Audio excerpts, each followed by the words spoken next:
பிரியமானவர்களே, இன்றைய காலை பொழுதிலும் கூட இது வானத்தின் வாசல் ஊழியத்தின் மூலம் உங்களை சந்திப்பதில் கர்த்தருக்குள் மிகுந்த சந்தோஷம் அடைகிறேன். ஆசீர்வாதமே என்னுடைய வாழ்க்கையில் இல்லை, எல்லாமே தோய்ந்து போய் கிடக்கிறது.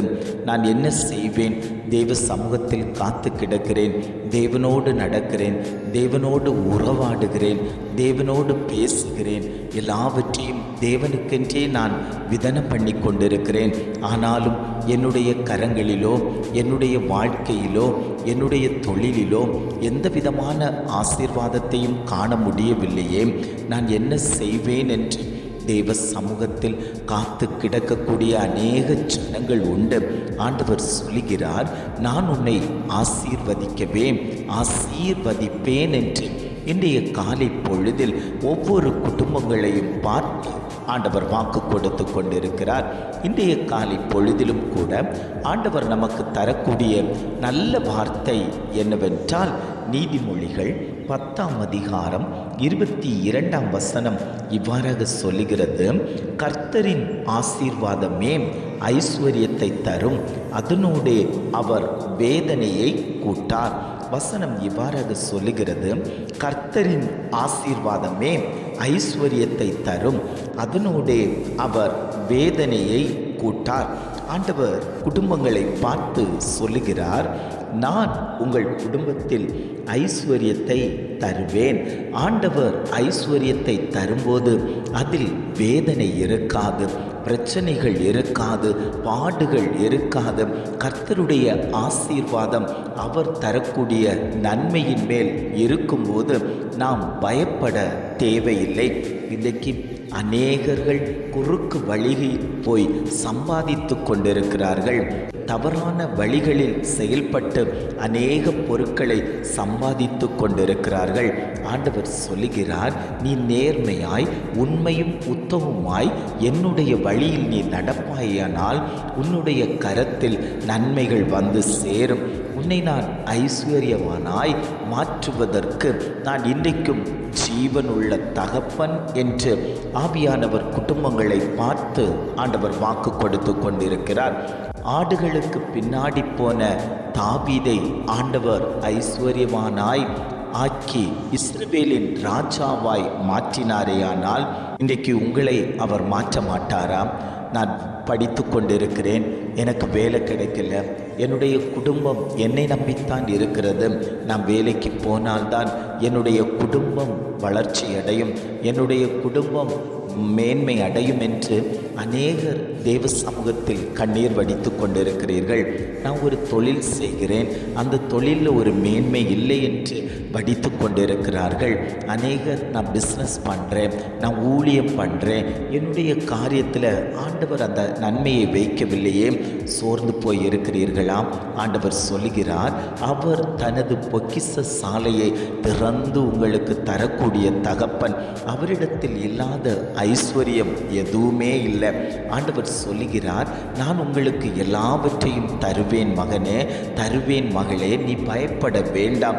நான் உனக்கு வேண்டிய காரியங்களை நான் அறிந்திருக்கிறேன். நீ செயல்படுவதற்கு முன்பாகவே உனக்காக நான் முன்னாடி போய் உன் கோணலானவைகளை எல்லாம் செவ்வைப்படுத்தக்கூடிய தகப்பன் இன்றைக்கு உங்கள் மத்தியில் உலாவிக் கொண்டிருக்கிறார். உங்கள் குடும்பங்களில் உங்களை உயர்த்துவதற்கு, உங்களை ஐஸ்வர்யவானாய் மாற்றுவதற்கு கர்த்தருடைய கண்கள் பதிக்கப்பட்டதேயானால் ஆண்டவர் உங்களை பார்த்து சொல்லுகிறார், ஒரு எஸ்தருக்கு முன்பாக ஒரு செங்கோல் நீட்டப்பட்டு அவள் ராஜாத்தியாய் மாற்றப்பட்டது போல, ஒரு ஆடுகளுக்கு பின்னாடி போன தாவீதை ராஜாவாய் மாற்றினது போல, கழுதையை தேடிக்கொண்டு வந்த சவுலை ராஜாவாய் மாற்றினது போல, இப்படி அநேகரை சொல்லிக் கொண்டிருக்கலாம். குழியில் தூக்கி போட்ட யோசேப்பை எகிப்தின் அதிபதியாய் ஆண்டவர் மாற்றினார். இப்படியாய் ஆண்டவர் ஒன்றுக்கும் உதவாதவர்களை எடுத்து பிரயோஜனப்படுத்தி வேதாகமத்தில் அவர்களை உயர்ந்த ஸ்தானத்தில் வைத்தாரேயானால் இன்றைக்கு ஆண்டவர் உங்கள் குடும்பங்களை பார்த்து சொல்லுகிறார், ஒன்றுமில்லாமல் இருக்கலாம், என் கரத்தில் ஒன்றுமே இல்லை ஆண்டவரே, எனக்கு வருமானம் இல்லை ஆண்டவரே, நான் என்ன செய்வேன் என்று தேவ சமூகத்தில் கேட்டுக்கொள்கிறவர்களாக இருக்கலாம். ஆண்டவர் சொல்லுகிறார், உண்மையும் உத்தமமாய் நீ அவருக்கு முன்பாக சாட்சியாய் நிற்பாயானால் கர்த்தர் உன் வாழ்க்கையை பொறுப்பெடுத்து உன் கரத்தை வர்த்திக்க பண்ணுவார், உன்னை உயர்த்துவார், உன்னை மேன்மைப்படுத்துவார். அவர் உன்னை மேன்மைப்படுத்தக்கூடிய தகப்பன். அந்த தெய்வம்தான் இன்றைக்கு உன்னை பார்த்து சொல்லுகிறார். எல்லாரும் உன்னை ஓரம் கட்டி வைத்திருக்கிறார்களா? உனக்கு வேலை இல்லை, உனக்கு எதுவுமே இல்லை, நீ சம்பாதிக்கலை, நீ ஏன் இப்படி இருக்கிறேன்னு சொல்லி எல்லாரும் கேலி கூத்தாய் உன்னுடைய இருதயத்தை காயப்படுத்தி கொண்டிருக்கிறார்களா? ஆண்டவர் உன்னை பார்த்து தான் சொல்கிறார், தள்ளப்பட்ட கல் மூளைக்கு தலைக்கல்லானது என்றால் ஆண்டவர் சொல்லுகிறார், உன்னை எல்லாரும் தள்ளி வைத்திருக்கட்டும், நீ வேண்டான்னு சொல்லட்டும், ஆனாலும் கர்த்தருடைய கரம் உன்மேல் பதிக்கப்படும் போது அந்த தள்ளப்பட்ட கல் எப்படி ஆண்டவருடைய கைகளில் அது மூளைக்கு தலைக்கல்லாய் ஆனது என்றால் தேவன் சொல்லுகிறார், உன்னை நான் உயர்ந்த ஸ்தானத்தில் வைப்பேன், தள்ளப்பட்ட அதே கல்லை உயர்த்தி நான் காண்பிப்பேன். ஒன்றும் இல்லாத உன்னை உயர்த்துவதற்குத்தான் ஆண்டவர் இந்த உலகத்தில் வந்திருக்கிறார். பாவியாகி உன்னை ரட்சிப்பதற்காகத்தான் ஆண்டவர் இந்த உலகத்தில் வந்திருக்கிறார். உன்னோடு பிரயாணம் பண்ணக்கூடிய அந்த தகப்பன் இன்றைக்கு உன்னை பார்த்து பேசிக்கொண்டிருக்கிறார். மகனே, நீ பயப்பட வேண்டாம், நீ கலங்க வேண்டாம், நீ மனம் நொந்து அழ வேண்டாம். ஏனென்றால் உன் இருதயத்தை ஆராய்ந்து அறியக்கூடிய தகப்பன் இன்றைக்கு உன் மத்தியில் உலாவிக் கொண்டிருக்கிறார்.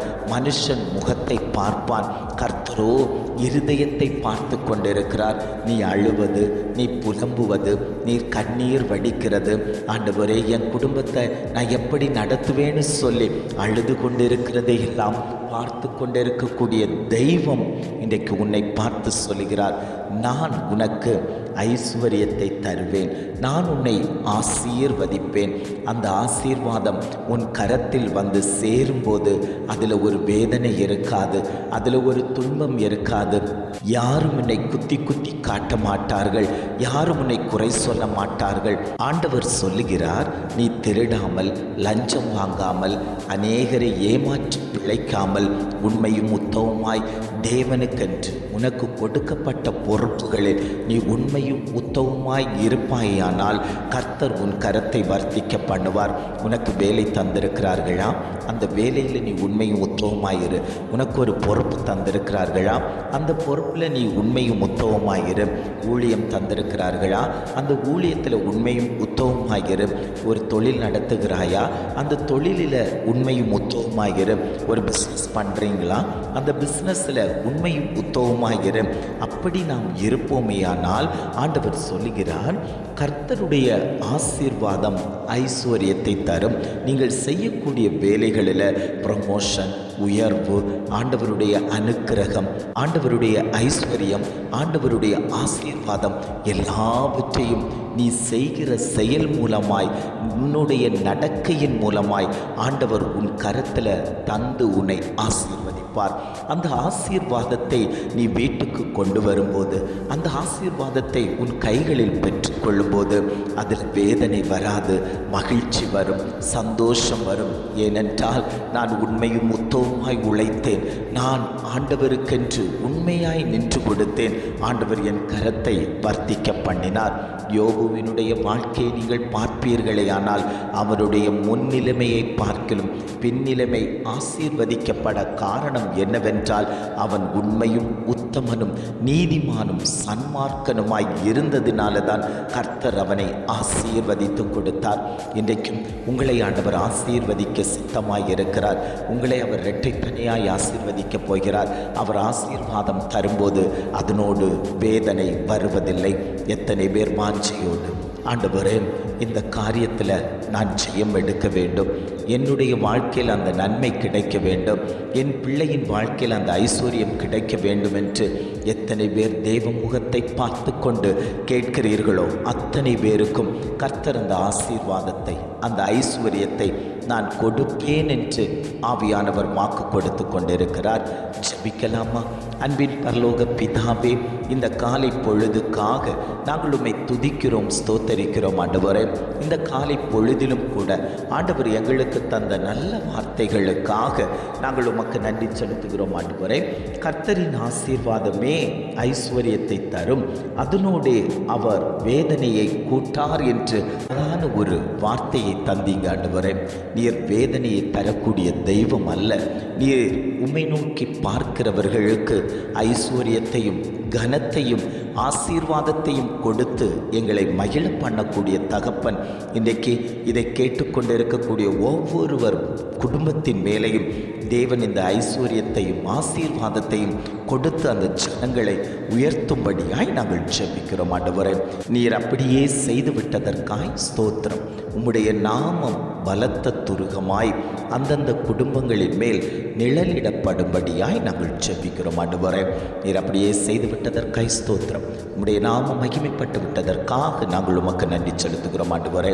இம்மட்டுமாய் நடத்தினவர், இனியும் நீர் அவர்களை வழி நடத்தும்படியாய் நாங்கள் ஜெபிக்கிறோம். எங்களை தாழ்த்தி தருகிறோம். துதி கன மகிமை எல்லாம் உமக்கே செலுத்துகிறோம்.